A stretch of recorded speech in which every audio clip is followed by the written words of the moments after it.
Good morning, and welcome to our Sunday celebration service at Unity of Santa Barbara.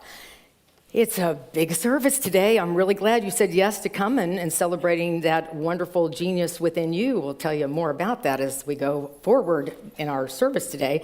This is sort of what we're calling the Hendricks Sunday. We have our incredible vocalists, songwriters, and delightful folks, and a mother and daughter team, Sharon and Jade Hendrix, with us today. And then we have our two PhD spiritual global teachers, best-selling authors, play instigators, love makers, and two people living in their zone of genius, Gay and Katie Hendricks. Yes. Yes, we'll have lots more about everybody soon. But anyway, we're just so grateful you're all here. We're going to start with an affirmation because that's what we do, is get our energy lined up with the truth. And it is actually an affirmation that Gay wrote that I've said in many, many classes that I've facilitated with Gay's wonderful, wonderful books. And it is, so here we go together. I expand in abundance, success, and love every day as I inspire others to do the same. Yes, and we're going to all rise and sing together. Well, you can tell I came from the old church. Let's rise, and we're going to all sing together. My soul is welcome here because it is. So here we go.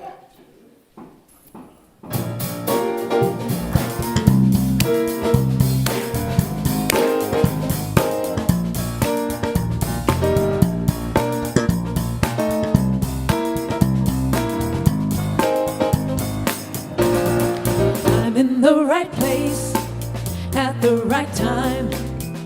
I am just where I'm supposed to be. I'm in the right place at the right time. I am just where I'm supposed to be. I'm in the right place at the right time. I am just where I'm supposed to be. I'm in the right place at the right time. I am just where I'm supposed to be. Oh, my soul is welcome here. Oh, my soul is welcome here. I am getting the message loud and clear. My soul is welcome here.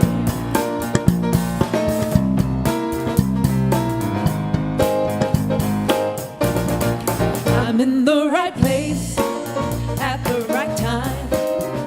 I am just where I'm supposed to be. I'm in the right place at the right time.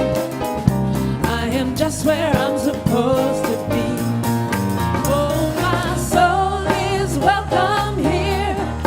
Oh, my soul is welcome here. I am getting the message loud and clear. My soul is welcome here. Oh, my soul is welcome here. Oh, my soul is welcome here. I am getting the message loud and clear. My soul is welcome here. I am getting the message loud and clear. My soul is welcome here.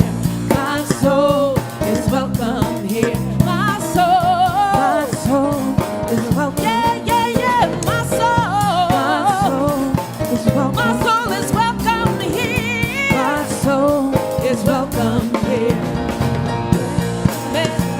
Is welcome here. My soul is welcome here every day. My soul is welcome here. My soul is welcome here. I am getting the message loud and clear. My soul is welcome here.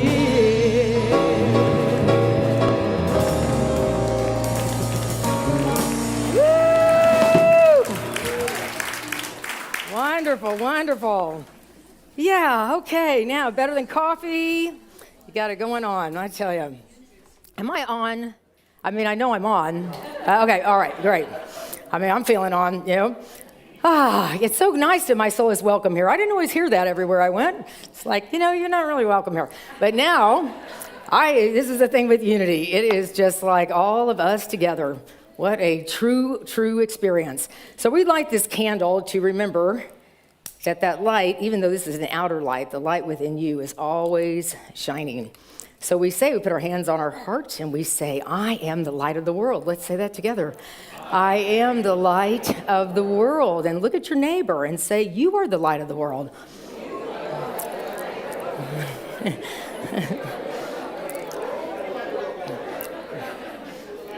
Okay, you all with 10 neighbors, but anyway, here we come back. All right, and then we just, to our wonderful global sisters and brothers and all living things, we can say together, we are the light of the world. Here we go.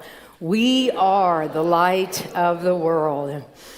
And we breathe into that truth. It's really amazing to just recognize that light that you are, the light that you always are, and how quickly we can get right back into it when we focus there and stay there. So today's daily word, the daily word's been read at Unities for a long time. It is often the place that people find unity. They may find it in a doctor's office or sitting somewhere and say, I like this. And somehow they gave me a big print today. I'm not going to have any comment on my age, but somehow I got the big print, so you can get it in big print and in Spanish. And so today's daily word is pray for others. I know the truth of each dear one I hold in prayer. What an honor it is to hold others in prayer. I'm grateful for this sacred trust and use it to see beyond appearances, knowing that they are temporary conditions. I focus on the unchangeable truth that each one for whom I pray is a divine being, a living expression of God. As I pray for others, I envision divine peace, calming thoughts, and strengthening faith. I see healing leading to the realization of wholeness. I pray divine love and wisdom create harmony in relationships, guiding every decision. I affirm divine order is established in every area of my life. We can say that together. Divine order is established in every area of my life. I claim for them the zeal to complete everything that needs to be done. I then give thanks, grateful to bless others with the gift of prayer. Again, truly, I tell you, if two of you agree on earth about anything you ask, it will be done for you by my Father in heaven. Matthew 18:19. Prayer was one of the first things that started to make sense to me when I came into Unity. In a more traditional religious belief, I found, and many of you might have experienced also, that God was sort of a little bit of a dysfunctional parent. You hope that God was in a good mood when you were praying, or that you said it correctly, or that somehow you had done what you needed to do to be loved and accepted by God. And I came into Unity, and I understood that prayer was an energy and a vibration, something within me that shifted. And so it was a prayer of not so much for anyone or to fix anything. It was the opportunity to vibrate into that sense of oneness. That's why this line, I focus on the unchangeable truth that each one for whom I pray is a divine being, a living expression of God. So that unchangeable truth is what is within us. And then it allows prayer to be affirmative, as we say, but also what I hear when people come into Unity is, this makes sense. This is practical. This allows me to not be trying to fix things on the outside, but actually shift on the inside into that oneness. I've told you all many years ago in the 80s, I was a flight attendant for Pan Am. I learned that very huge spiritual truth to put on your own oxygen mask first before you assist others. I've had to work on that a lot in this lifetime, metaphysically. But I was in the back of a 747. There was a big galley in the back, and it was during the flight. The meal had already been served, so it was just open space. And a gentleman came back. I worked out of London, so we were flying back to Europe, and a gentleman came with his prayer rug, and he said, do you know which way is Mecca? And I said, sir, I want to help you, but it's not in my flight attendant training manual. But let me help you with this. I said, you can work with this. I know we're going east, and I'm just going to leave you here to determine what you need to do. But I'm really moved by your clarity and your intentionality. And I love the idea of this unchangeable truth that he was making time for his shift. He's got his prayer rug, and he's asking for space to have this kind of consciousness that is prayer. It is remarkable to see that it is something so much more than, some kind of beseeching or pleading. It's really the ability to say, I'm taking time to shift my consciousness around anything that I'm holding for another person. If I'm holding wellness, I want to sit in my own wellness. If I'm holding prosperity, I want to feel what prosperity is for me. If I'm holding love, I want to hold that love for within myself as I'm holding for others. So we are going to have our own time of Mecca here as we're going to have our meditation at the top of the service, since Gay's going to speak a little bit later. And the first part of the unity prayer is to relax. Yeah, just relax and be present. Have you just felt the clothes on your body right now and the chair that you're sitting on? I love how Katie starts her classes, and I do a lot. Let's just shake your arms a little bit and kind of let go of anything that, any frustration on your way here. Just kind of move your body. Somebody says, shake like a puppy. Shake it off, right? And let yourself really relax and be present in this moment that you've shown up for in life, this wonderful community where we're intentionally wanting to know that light within, the genius. So we relax into that place, knowing we don't make our heart beat, we don't make this life unfold, we relax into it, we allow it. So our next step is in our unity prayer is to concentrate, mainly to focus. Focus on the breath, perhaps on your lungs expanding. In breath, 1, 2, 3. Out breath, 1, 2, 3. Focusing on breath brings us into this moment. We only breathe in the present moment. And we take time right here in our next stage of what is called meditation you're welcome to say the name or the situation just quietly of someone that might be on your heart, some situation that you'd like to hold in a higher vibration. So we open the space for that now.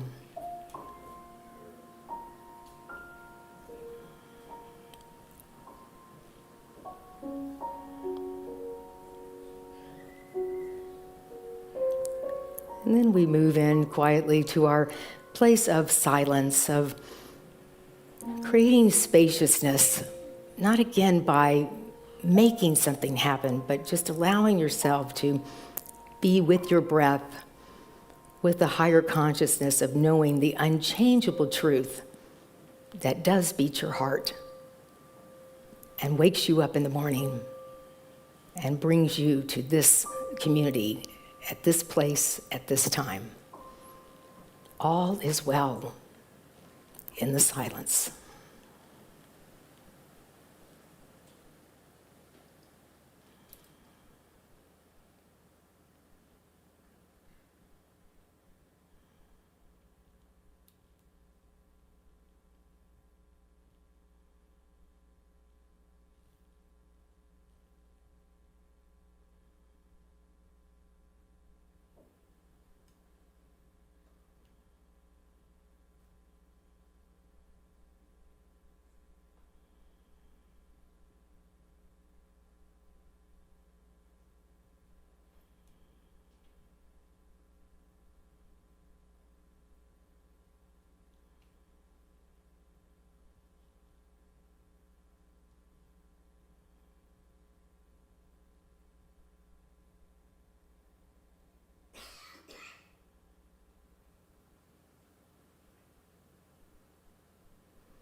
So I bring my attention back to this breath. Feeling renewed, feeling grateful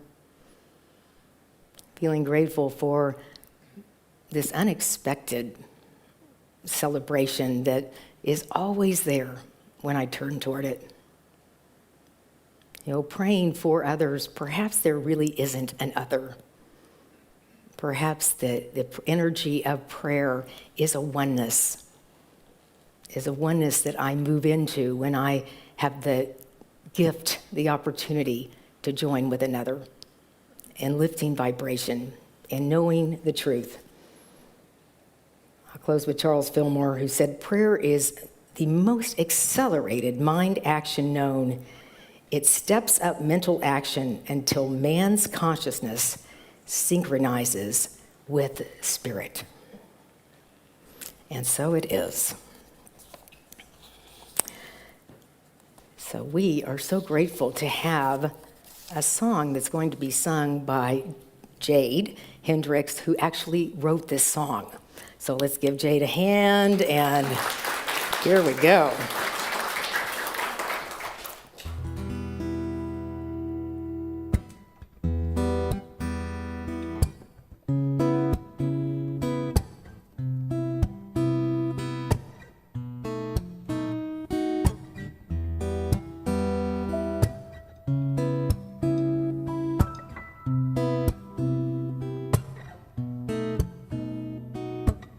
Somehow I got pushed right off the track.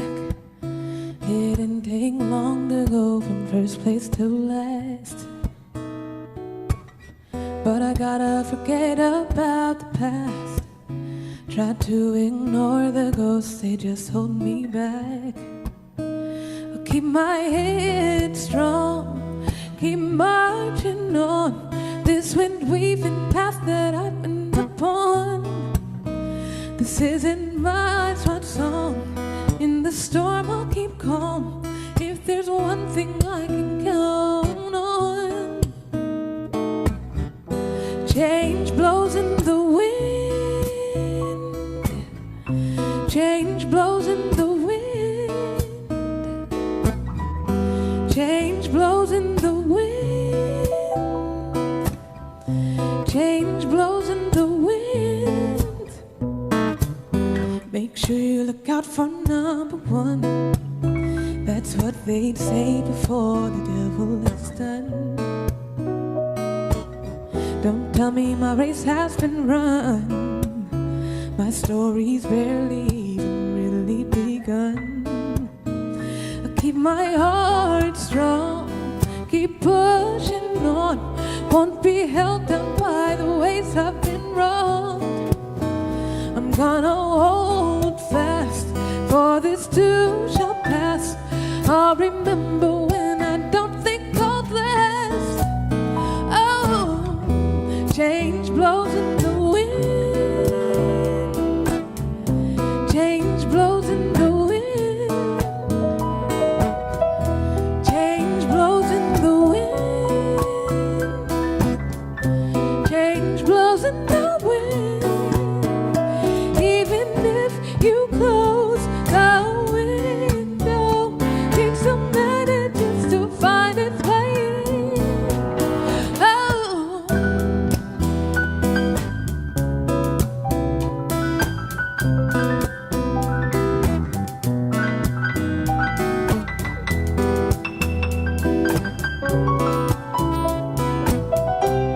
Woody DeMarco on piano.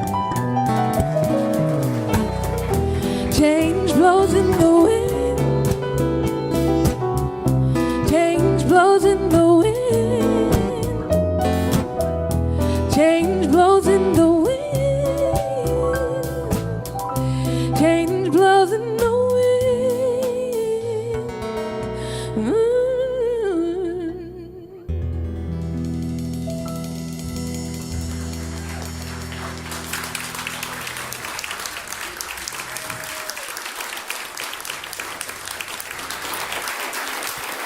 Come on.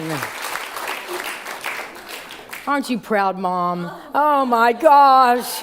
Yes, oh, how sweet, how sweet. And I didn't know if I could be any more excited because the Hendrickses are here, but I must say, she told me I could say this, that Jade and her partner Ariella, are you all married? And her wife Ariella are pregnant. And Jade is 3 months pregnant, and it's a little girl. So I am just loving this. Thank you, thanks. I've been talking a lot of birth happening. Yes, it's really a beautiful thing. So, gosh, I don't know. This has been a big celebration today. I'm just beyond myself, but that is normal. So anyway, we are just so blessed today to have really one of my mentors in life. I never knew if I would actually meet this person in person, but thank heavens when people write books, they bless the world, the ripple effect of the teachings of this wonderful man. Dr. Jade Hendrix has been a leader in the field of relationship transformation and body-mind therapies for more than 45 years. After earning his PhD in counseling psychology from Stanford, Gay served as a professor of counseling psychology at the University of Colorado for 21 years.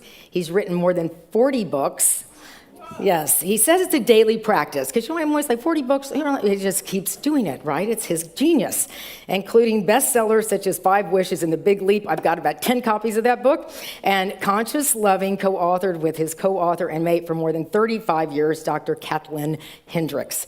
So both used as primary texts in universities around the world. Come on, in 2003, Gay co-founded the Spiritual Cinema Circle. I've seen many films, which distributes inspirational movies and conscious entertainment to subscribers in more than 70 plus countries. I'm feeling a little like an underachiever here, but it's just amazing. And his newest book is called The Genius Zone, and he's here to speak with us about living in your genius.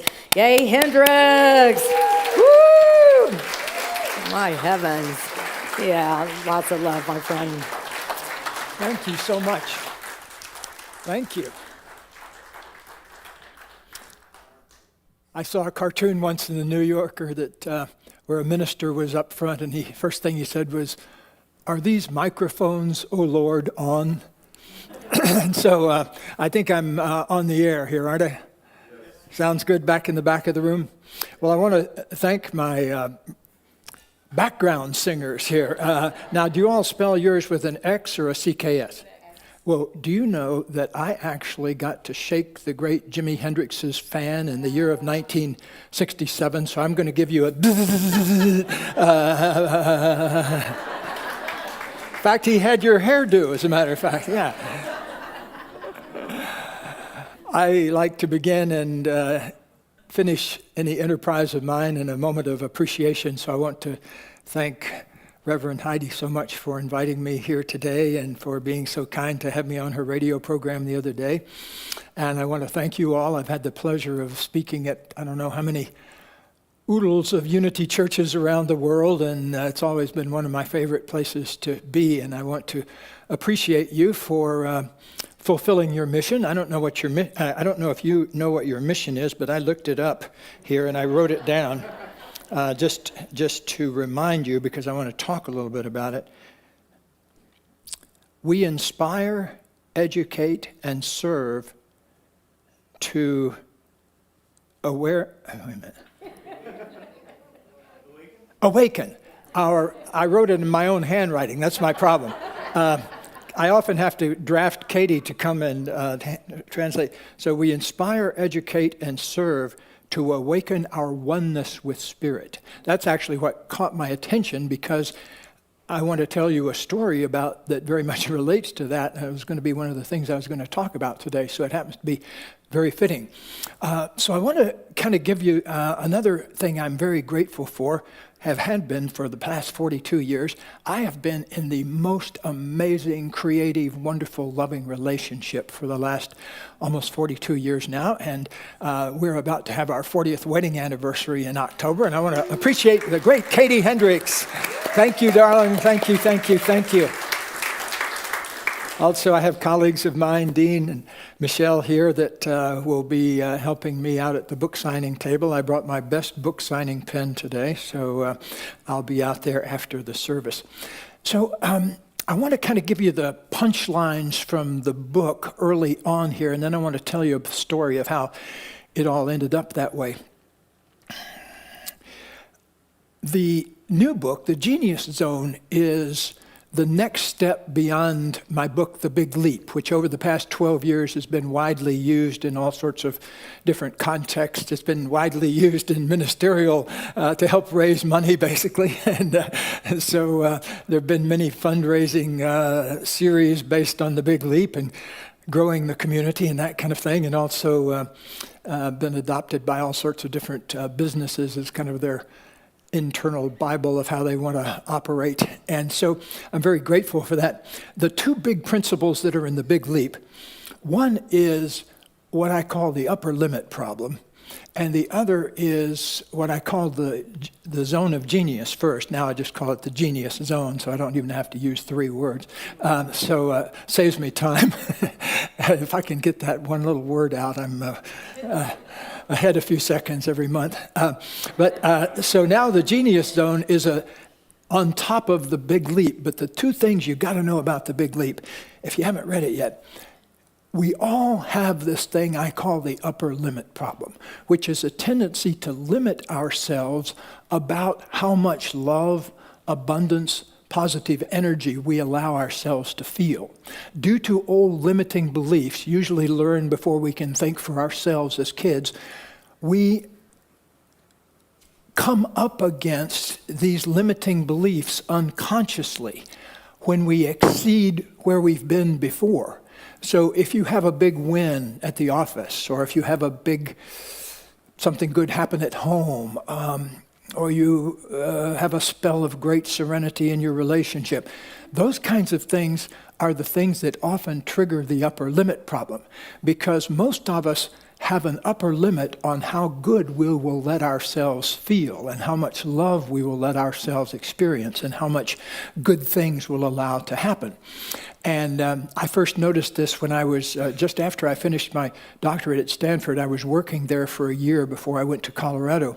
And I was working with a lot of very powerful execs in the new Silicon Valley that was just happening back in the 70s. And so these brilliant people, I would watch them have a big success at work and then go home and have a big blow up at home.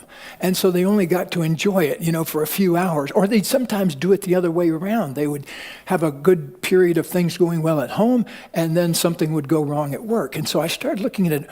Why do we do that? And I identified several fears that I want to touch on that are underneath the upper limit problem. One is people get scared of outshining other people. When things start going better, when you get more success, more mojo flowing through you, sometimes we shut back because we're afraid of outshining other people. And at this stage, I've worked with everybody from juvenile delinquents to movie stars and Grammy winners and folks like that. And it does not matter where you are on the success scale. It's always about exceeding whatever upper limit you've placed on yourself. And so when you exceed that upper limit, it invokes the upper limit problem, and you pull yourself back down. So that was one of the big things I worked on in the Big Leap, to show those fears that were underneath that. One of the other big fears is the fear that many of us carry around, that there's something fundamentally flawed about us. And, again, I've worked with all sorts of people. I've even had, people that were about to get their hands down in the cement on the Hollywood Walk of Fame be over at my house the day before having an anxiety attack because they didn't feel worthy. And yet, demonstrably, the person was wildly successful. But it's that interior thing that so many of us carry around. So the upper limit problem is that tendency to sabotage ourselves when things start going well. And the Big Leap was a lot about how to unwind that so you're no longer limited by those beliefs. The second thing the Big Leap was about how to deal with what happens after you conceal your genius. And that is that what you want to do is live in that genius zone all the time. All you've got to have is one little glimpse of it, and it's very, very addictive. That once you get in touch with your genius, it starts to flower and build and take you into areas that you had have no idea that you could possibly get into. Now, Did anybody here around in the year of 1969? Okay, you don't have to raise your hand if you don't want to. I won't put you on the spot. But I know you folks weren't, and I know a lot of other folks in the room weren't. But I want to tell you something that happened in 1969 without which I wouldn't be standing here today. Picture me, I had a lot of medical problems growing up. I was born with something wrong with my glandular apparatus, my pituitary or something. But the bottom line was, I was the only fat kid in a skinny person family. And they were taking me around all the time to figure out, why does he gain weight all the time? Because by the end of my first year, I was always one of those very fat babies. And by the time I was 5, I was visibly fat. And so I was taken around to different specialists and given different shots. And one year they put me on, when I was in the 9th grade, I still had the problem. They put me on amphetamines for a year. And so I made straight A's because I would be there. I'd be laying there at 2 o'clock at night trying to solve algebra problems to get to sleep. And so they took me off the amphetamines, and I went back to being a C student again. I deflated. But basically, I never could get the problem solved medically until I was 24 years old. I did it through a spiritual experience.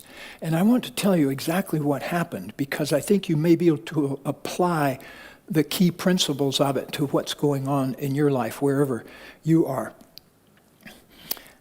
By age 24, I had already created a royal mess of my life. I had a job I didn't like. I was working in a boarding school for juvenile delinquents, and I was more of a wrangler than a teacher, but that was my nominal job. I was a teacher. And it was great in a way because it caused me to go back to study counseling and counseling psychology. But the first year or 2 of that, it was just really trying to keep my head above water in this job that was just terribly demanding. I was also in a relationship that was unwinding very rapidly, and I was very unhappy in that relationship. And so I was living in this little apartment on the grounds of the boarding school I worked at in New Hampshire. And I just had an argument, and I went out for a walk to clear my head. I also, by the way, I should mention, by this time I weighed 300 pounds rather than my sylph-like body of today, 180 pounds. But in those days, there was an entire other person wrapped around me, and I weighed almost 320 pounds, I think, at the time this happened. And I also smoked heavily, and 2 or 3 packs of Marlboros a day. So you could say just about everything was going wrong in my life. I think I was bent on committing suicide socially at an early age. And so my father had died at age 32, grossly obese. He wasn't around by the time I got there. I was born 6 months after he died. And so I never knew my father, but apparently I must have gotten some of the genetics from him because he was very overweight. But in the family growing up, I was the only fat one in the family. So on this particular momentous day, I went out for a walk to clear my head, and it had snowed. And on this country road in New Hampshire, I was walking along, and I stepped on a place where the snow was covering the ice. And my feet shot out from under me, and I went whoomp down on my back, and I banged my head. I actually saw stars for a minute, but it didn't knock me out. And as I was laying there, I had this immense thing happen to me. As I was laying there on my back, there was this jagged stone to my right, and I realized if I had come down 6 inches, maybe even to the right, I could be dead right now. And I was laying there next to that and on my back, and this big space opened up, and I'd never realized before.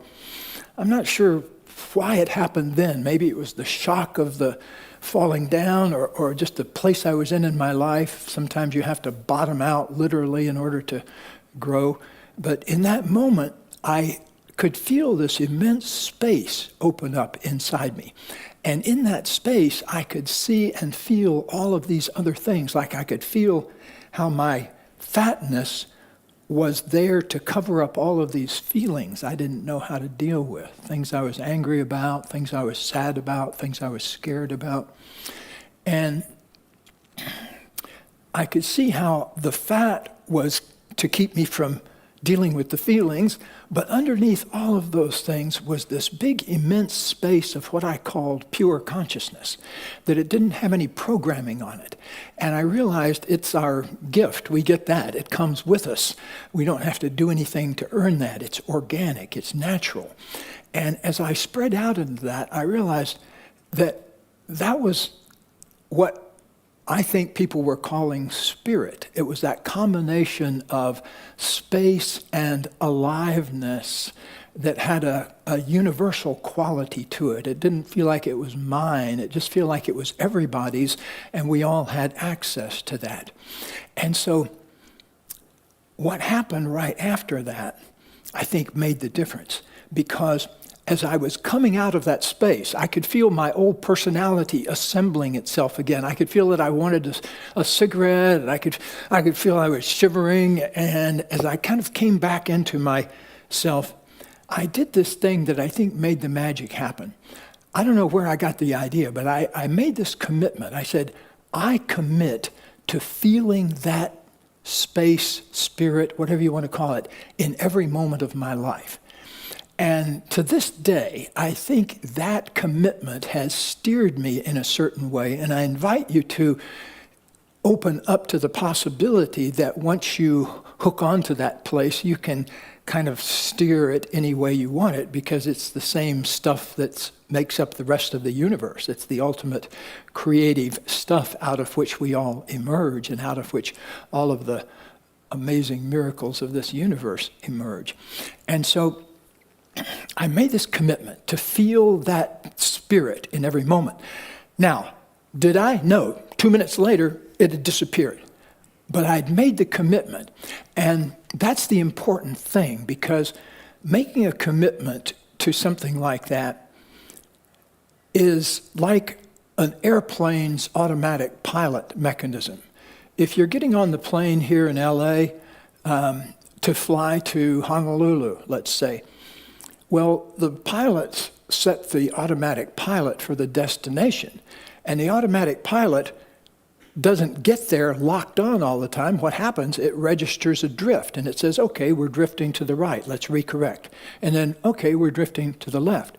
Okay, we're drifting to the right. Okay, we're going up, let's go down. And so it gets there by a series of corrections. So you get from LA to Honolulu by being wrong most of the time, if you're on an airplane. And I think that's a good metaphor for life. Just remember, heartfelt commitment, get a goal out there, and then be willing to let life steer you along. But don't get attached to the falling off, because recommitment is just as important as the first commitment. So anyway, I want to complete my story here by telling you the next magical thing that happened. So I got back, and I realized I didn't want to eat anymore all the things I'd been eating. And I got back, and there was one thing that looked good to me, and that was some blueberries in the refrigerator. And Katie knows, she goes to the farmer's market almost every week, and the one thing that I'm likely to ask when she comes back in, were there any good blueberries? And some days she scores great blueberries, and some days not. But I started making decisions about what I ate based on that spiritual feeling inside. And if I got real quiet and kind of remembered that experience, I could reconnect with it. And so I would ask myself, will this food I'm about to eat feed that spirit, or will it feed my old 320-pound body? And I started making decisions based on that in all areas of my life. But one way, I did it in such a way that within a year, I'd lost more than 100 pounds. And just by making that one little simple thing. And so I still use that to make just about every decision in my life. Is it going to feed that, or is it going to feed an ego part of me, or is it going to feed an old part of me that I don't want to have run my life anymore? So the magic then began to happen. The next thing that happened a few days later, okay, get the picture. So I had to whomp down on the ground to get this hit of spirit. So the next thing that happens is that a friend of mine, Neil Marinello, calls me one day, and he said, remember, this is the year 1969 we're talking about, height of hippiedom, meditation, the Maharishi, everything. And so I got a call from Neil, and he said, hey, I'm going up the road from where you live a few miles to Webster Lake today to see an old Harvard professor of mine. He was my favorite professor in Harvard, but he's gone to India and is doing some sort of weird new thing, and I want to see what he's up to. So I got in his car, we drive up the road to Webster Lake. It turns out to be Ram Dass, who was freshly back from India. He had these beautiful, pure robes on, and he had these wonderful, very young disciples around him. And I remember walking into the place, and it was his father's estate, beautiful big estate on Webster Lake, New Hampshire. And so walking into the place, there's Ram Dass, and there's all the disciples, and this one girl kind of floats up to me with a basket of fruit, and they're all wearing Indian saris too, by the way, which I'd never personally seen before. And so here this girl comes up to me, and I was thinking, what are these people selling? Have I wandered into an Amway distributorship or something, of a weird kind? So I asked myself, okay, I'm here. What can I learn from this? And so we sat down, and Ram Dass proceeded to talk for 3 hours straight without any notes about the most amazing things, just about life and his experiences in India. And it was riveting stuff. But what caught my attention was, where's he getting all this stuff?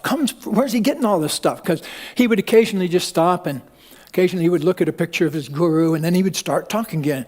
You see, even when I went into a classroom with 8th grade juvenile delinquents, I always had my notes. I always had mapped out and everything. The idea that somebody could talk for 3 hours without looking at notes, that just popped my cork. And so I went up to him afterwards, and I said, look, half of me thinks all of this is BS, and the other half of me is kind of intrigued. And he kind of chuckled, yeah, that's the way people are. And he's got his robes on, and, I've got a pair of wingtip shoes on and polyester pants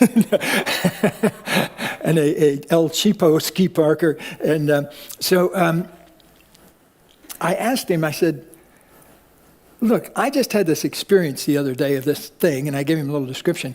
I said, I may never see you again, but you seem like you really have something going here. Could you just give me some suggestions? What should I do right now in my life if I wanted to further that feeling? And he kind of looked me up and down, and he says, well, in India, they might not go to therapy for something like this. He said, you could do that. But he said, you might also want to do some yoga and breathing exercises and some meditation. And I'd sort of heard of these things, but I wasn't familiar with where to look for them. And so I asked him, where would I look for that? And he made this little move. He said, don't worry, something will come to you. And so, okay. So the next day I'm down at the supermarket, and I'm pushing my cart out, and I look to the left, and there's a little kiosk of books. And one of them almost seemed to jump off the kiosk at me. It was called Yoga, Youth, and Reincarnation by Jess Stern. And I got that book, and in those days, believe it or not, paperbacks either cost 65 cents or 95 cents. The really big ones cost 95 cents. And this was one of the 95-cent ones, so it was kind of a stretch for me to pay that much for a book. But what it was basically was a whole book full of one yoga posture after the other, breathing exercises. It was basically a compendium of yoga practices. And the last chapter was on meditation. And so I just went home. It was about 3 o'clock in the afternoon, and I started doing those things one after the other. So I did the yoga and I did the breathing and everything. By about midnight, I'm at the meditation chapter. So I just started doing this meditation that they recommend, I think it was just saying Om to yourself. But within a couple of minutes of it, that same space of pure consciousness opened up. And I realized, oh, I don't have to bang my head against the ground to experience this. I can just make a shift, and there it is. It's organic, it's natural. And so one of the main messages that comes through in the new book that I really want everybody to know is also how to make a commitment to bring forth your genius. Why this is so important. Erik Erikson, the great developmental psychologist at Harvard, says that at midlife, every breath you take serves creativity or stagnation.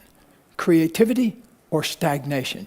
He says particularly once you start passing, like 50, it becomes essential. He says the whole decade from 50 to 60 is all about, can I open up to my creativity and keep that alive, or am I going to kind of slide downhill? And it, of course, escalates as you get further along in life. But one of the things that's a big message in the new book is how to look for particular moments, what I call genius moments, where you can organically and easily open up to your genius. And the big leap is about how to get into your genius zone, and the genius zone shows you how to make little tiny adjustments that allow you to stay there. Katie and I, the day we got married, we had a little private, we had 3 weddings, one's for different friends, and one Colorado wedding, one California wedding, and one just private wedding up on a mountaintop. And we were on this mountaintop, and we were saying our vows to each other, and Katie said, "Oh, look up." And I looked up, and there were these 2 beautiful hawks circling around in the sky right above us. And the meaning we projected onto it was that they were there to bless our union. And as we kept speaking, they kept circling above us. And at the end, they were way up in the sky, almost invisible. And it left an enduring image in me about how effortless it is that some of us can steer our way through life. If you look at a hawk, what's it doing? It's making these little tiny adjustments, just like the autopilot does. And so if I could leave you with one big request today, it is to open up to your genius, to however you want to do it, and to let your true creativity come through, because I know that will nurture you in a way that almost nothing else does. So again, I want to appreciate all of you for being here and supporting these kind of messages, and to our dear Heidi for presiding over this bunch of lunatics. And lunatarians, or whatever you call them, I don't know. Anyway, thank you so much. I appreciate it. I'll be with you outside. Much love to you. Thank you for being here, and here's to your genius.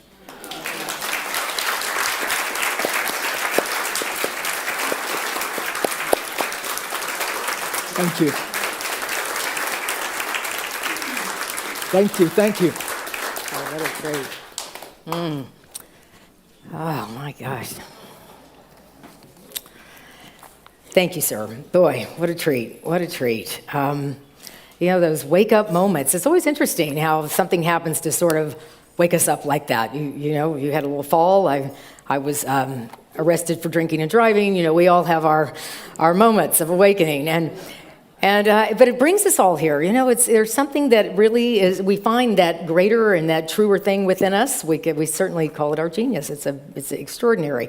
And we're talking about abundance and generosity and breaking open to that truth that is our flow, our celebration. I find when we're reflecting on what we give to here at Unity of Santa Barbara, it is noticing, when I teach every single abundance class, it's noticing what you've received. That's the whole thing. People go, well, I can't give from emptiness. I'm like, you're right, you can't. So you have to focus on what you've received. So I want you to take a moment and think of something here at Unity of Santa Barbara that you love. Whether it's the music, if you're home, you like the AV people, let me tell you, if you're watching this at home. If you like the friendships, if you like the air conditioning or the lights being on sometime, or the gardening, or all of the things that we get to, that you support and have for years and years and years. Katie's parents used to come here, didn't they? I mean, come on. So it's been a few years of generosity here, and we just keep in the flow. So that's the whole point, that we really acknowledge the ownership of this place and the continuous flow of it, and you give from that place of fullness and wholeness. And we have an affirmation. We do. Let's see here. Yes, it says, I am abundance in action. I have plenty to spare and plenty to share. Let's say this together. I am abundance in action. I have plenty to spare and plenty to share. And boy, that's a lightness, and it's absolutely true. So I know you're saying, Heidi, how do I give to this place I love so much? Well, let me tell you, in a moment, our ushers, thank you all very much, will be coming through, and you can certainly cash. A check is a wonderful thing. If you want to give with a credit card, we're going to have Kathleen Blake, who will be out there with her square, so you can give that way. If you can download an app called Givelify, that then when you just get on your phone anytime, it's a little app that says give, and you can give that way. But mainly the idea is to know that whatever you give comes back to you multiplied. Because when you give out of that sense of fullness, it's like the universe just cannot resist it. Come right back into your life in amazing ways.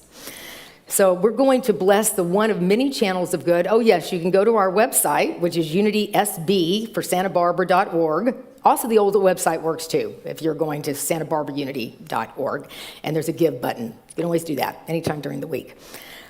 All right, we're going to bless that one of many channels. I love to say your life just is a big flow. So let us say these beautiful words together. Divine love through me blesses and multiplies all that I am, all that I have, and all that I share. And Jade and Sharon will lead us in God is my source.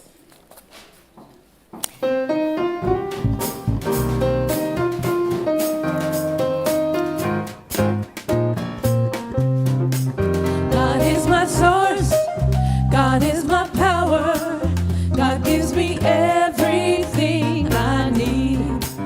So I give thanks for all my blessings. God gives me everything I need. Love is my source. Love is my power. Love gives me everything I need. So I give thanks for all my blessings. Love gives me everything I need. Peace is my source. Peace is my power. Peace gives me everything I need. So I give thanks for all my blessings. Peace gives me everything I need. Peace gives me everything I need. Peace gives me everything I need. You all get ready to move with the next song. I'm telling you right now. Woo! I can say my woo early. Stand up if you want. Yes. What you want, baby, I got it. And what you need, you know I got it. All I'm asking is for a little respect when you get home. Hey, baby, when you get home. Just a little bit.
Respect. All right. Yes, yes, all right, okay, all right, yes, my Lord, that was fantastic. Aretha's coming on through. That was so beautiful, beautiful, beautiful, beautiful. Oh my gosh, well, is anybody here for the first time? We have a wonderful guest packet we'd love to give. Anybody here for the first time? All right, well, so the greeting team, I'm so sorry, you will be a little lonely out there, but there's other things happening. First of all, dance party Friday night, you're all ready. Did you all got exercised right there? So Friday night at 7:30, we have DJ Scott Topper. He's on the radio on 101.7 every afternoon. So he's here. Helen, you had a good time, didn't you, when we did that last time? If you don't want to dance, which I can't even imagine anybody not wanting to dance, but you can always just sit and listen to the music, which is great. Do we have a video? Yes, we have some of you. Oh, well, there's Scott and I. Yes, you can't get away from a picture. But, oh, look at the look. Carol, there you are. Kathleen. You know, we do all kinds of things. We do group dancing, individual dancing, and we have lights. Come on, look at this. Anyway, come be with us. You won't believe who shows up. It's just great, yes. So come on out. It's $20 a person. You can get 3 tickets for $50. Bring a couple of friends. It's a great surprise gift. Guess where we're going Friday night? To dance. Yes, it's really a wonderful thing. So, all right, let me tell you what else. We are going to have a class. We're going to be using the Genius Zone for the next 7 weeks as our Sunday series. There's going to be a class on Wednesday night, the first in-person class here at Unity of Santa Barbara since I got here. Yes! Anyway, so we're going to be in the chapel. It'll be on Wednesday night starting July 21st for 7 weeks. It's $20 a class. If you get all 7 classes, it's $120. You save $20, and a portion of the class is going to go to the Hendricks Institute. So y'all be sure and go out. And the books have gone up from 95 cents. They have. Yeah, so it's $20 a book. Gay will sign it for you, which, come on, how wonderful will that be? All that's out there. You can get books, you can sign up for the class, and I'm really excited to introduce Katie because I'm in this year-long program that Katie has put together, but I love your bio so much. It's like I'm stealing a little bit of it someday. Anyway, but Katie is Dr. Katie Hendrix is an evolutionary catalyst, a contextual disruptor, oh, come on, and a freelance mentor who has been a pioneer in the field of body intelligence and conscious loving for 50 years. She describes her purpose. I feel through to the heart with laser love and evoke essence through deep play. She's also the co-author of 12 books, including the best-selling Conscious Loving, At the Speed of Life, and Conscious Loving Forever After, How to Create Thriving Relationship at Midlife and Beyond.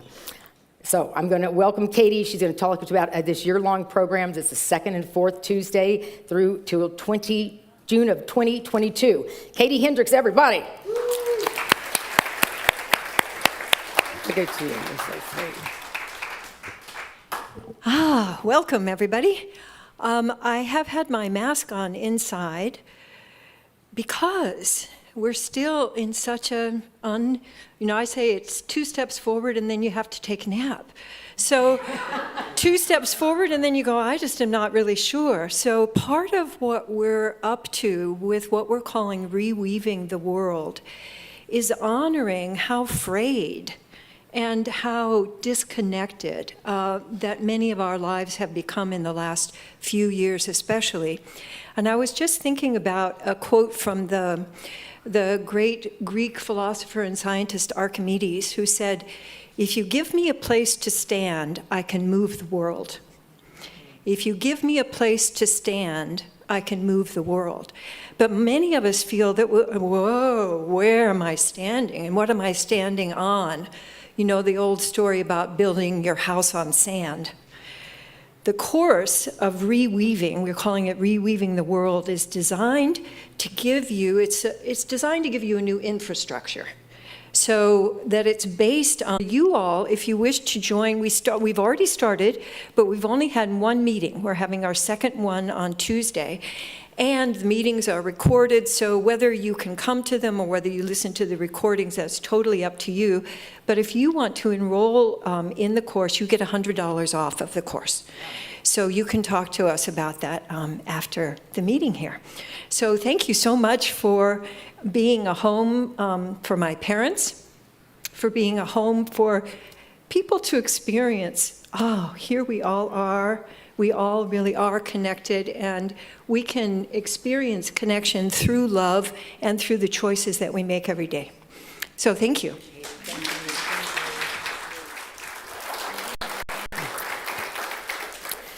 I also want to be sure and thank Michelle Hubbard, who is your student that really said, get in touch with Katie and Gay. I bet they'll come speak with you. See, this is how quickly Spirit works. It's like, oh, let me do that. So thank you, Michelle Hubbard. I want to welcome Dean and Michelle and Elaine that are here today serving. Oh, Dean put on his wife's scarf. That is so cool. I mean, come on. Yes, all right. So let us see here. So all these wonderful things are going on out there. I don't want to forget Sedona Viotti made our beautiful flowers. So let's give Sedona a big hand. I mean, it's just beautiful, beautiful, beautiful. So we have some children here. Jess Welch, our youth director, and these wonderful kids. Do you all want to come up here? We can sing This Little Light of Mine. Here we go.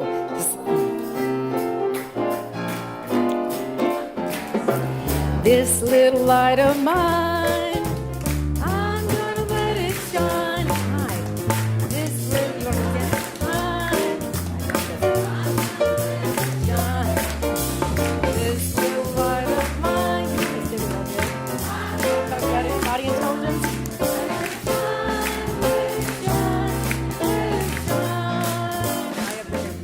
And your name is Nadia. And your name is, you're the brother of Nadia, right? Okay. And what is her name? Makana. And what is your brother's name? Nikolai. Okay, very good. This is Jess, and we actually went to Hendricks.com and did some body intelligence today. Yeah, so good work. Anyway, all right, you all. So thank you, Katie Gay, and we're going to sing the peace song. So let's all rise and sing that together. And what a beautiful day. Thank you for being the unicorn you are. All right, here we go.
To thank our volunteers, everyone that put this together today. Thank you so much, Jade and Sharon, Woody and Renee and Randy, and back there our AV team, Sven and Penny and Gary. All right, let us close with a prayer for protection. Here we go.